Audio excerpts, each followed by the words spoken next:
Filter bubbles are when the internet only loads information that benefits or conforms to us from previous search history. The internet only pulls up websites that they think we would benefit from, or they conform to our beliefs. This can lead to big problems nowadays, such as like thinking that our own thoughts are superior. We close off all other perspectives and we become very biased. We can't see anybody else's point of view or where they're coming from. In the first video, he states that he thought the internet would bring us closer together and we would share the information that we were getting on the internet. However, it's really separated us and closed off every perspective, all of our point of views. It's allowed us to not be able to see where anyone else is coming from.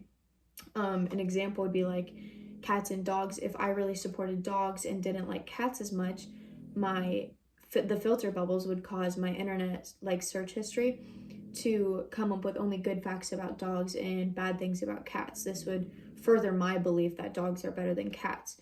I could actually really like cats, but I wouldn't know because all I'm seeing are these good things about dogs and bad things about cats. This is what filter bubbles does to our search history. We become very biased over particular topics. When finding credible information with filter bubbles, we get fooled too easily into fake news. We believe things that just back up or support our beliefs, and we don't look at the real facts. College students and employees especially should try to avoid this because a lot of the time we need real facts rather than fake news to back up our opinion and point of view on stuff.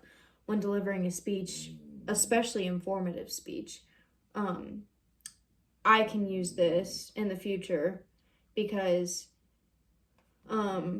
things like library resources and checking for credible information, we know that they aren't biased, they aren't conforming to our beliefs and our opinions, so these things are credible. I can also check for authorship, sponsorship, and recency in my websites, making sure that they are reliable enough to use in informative speeches and stuff like that. In the second video, he states that it's really scary that we put all of our trust into this source of information that is actually turns out to be really biased. Because of filter bubbles, the internet is actually very dangerous, but we put all of our trust into only this form of information and don't really use anything else.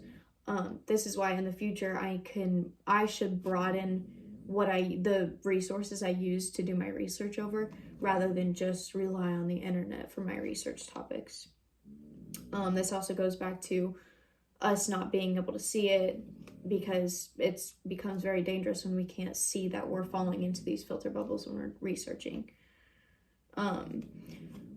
Overall, this was a very informative assignment, and it helped me realize the internet forces us to be biased and closes off all perspectives from everyone else.